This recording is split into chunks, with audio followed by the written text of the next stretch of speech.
wannan rana zan nuna mana yadda za mu yi mango manipulation, ƙatuwar mota cike da mangwaro, kuma motar tana gudu a kan titi.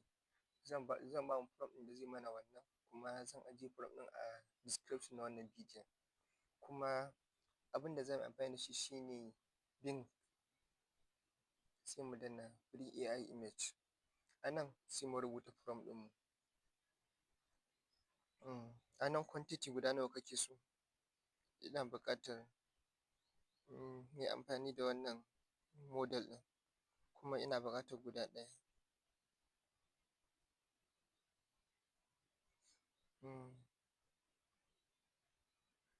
A nan sai na rubuta realistic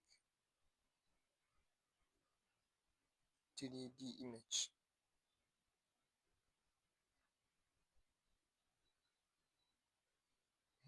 Sai mango manipulation. Place on a big truck and the truck ran fast on the road. Wannan shine prompt ɗina, zan ajiye mana shi a description, kuma zan ajiye mana shi a first comment. Idan mun gama sai mu danna create.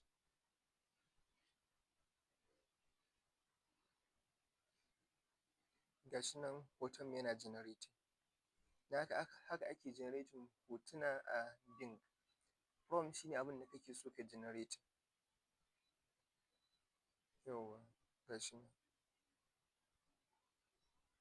Sai mu yi downloading.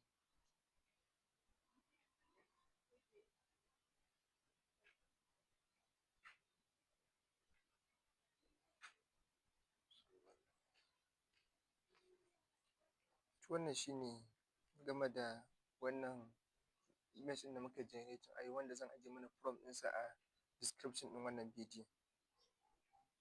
Ga wanda yake da tambaya ko yake da ƙarin haske, ko bing ɗin ba ta yi masa aiki ba, ko yana da wani problem a signing a bing, ko wata matsala, a description na wannan bidiyon zai ga WhatsApp number ɗina, zai iya min magana a WhatsApp, kuma zai iya joining community ɗinmu, inda in ya gwada zai turo da shi mu duba inda gyara, ko da wani abin da za mu duba, za mu yi observation sai mu gaya masa. Na gode.